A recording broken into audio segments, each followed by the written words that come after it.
I told you back in the day when we first introduced this equation,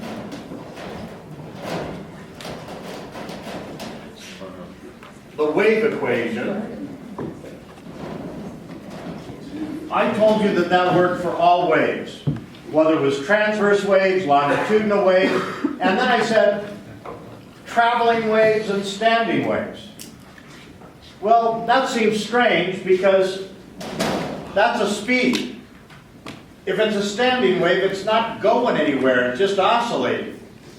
And so why would I be able to use this equation with the V still equal to the tension over the mass density square root for transverse waves and the speed for longitudinal waves given by that? Why would these values still apply if nothing's moving? Well, let me show you on this wave machine. I'm going to start a wave with a regular disturbance, just a sinusoidal disturbance, and what you're going to see is a traveling wave moving to your right.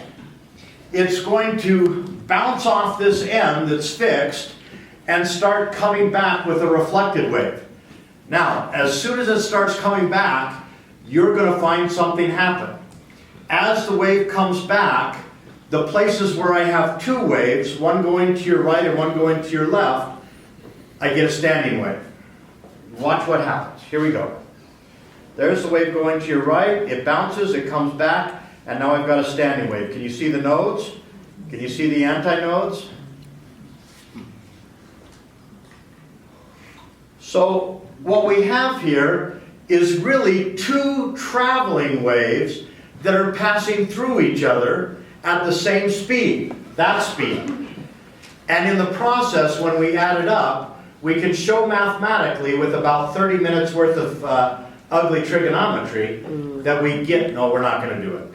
Okay. We're going to get this standing wave pattern. Now, years ago, many years ago, 22 years ago, I had a graduate student that was working with me, but he failed out. He didn't fail out because he wasn't brilliant. He was one of the most brilliant to ever come to MSU. He failed out because he could never go to class because he was too busy playing with his computer. Now that was back when computers were just a fad that was going to die out. And this guy was just night and day doing things with his computer. So he failed out, he went to Silicon Valley. He's now a multi-millionaire guru. And but while he was here, he made this little video for me. And this was back when we didn't have programs to make videos. Everything had to be done the hard way. And he made this little video about standing waves.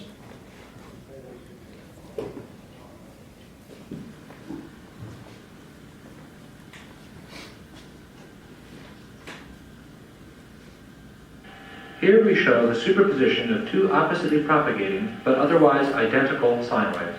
The blue wave propagates left to right, whereas the green wave right to left. The bottom trace shows their sum.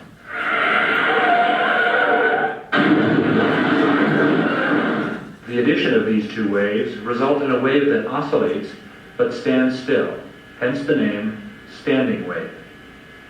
The dashed lines are positioned at nodes of the standing wave, points that do not oscillate. These represent, in the case of, say, an acoustic cavity, rigid walls, or in the case of an optical cavity, reflecting mirrors. The point is, that's why we can still use that wave equation, because it still describes what's actually going on in the standing wave. It's just going on twice, once to the left and once to the right. Okay?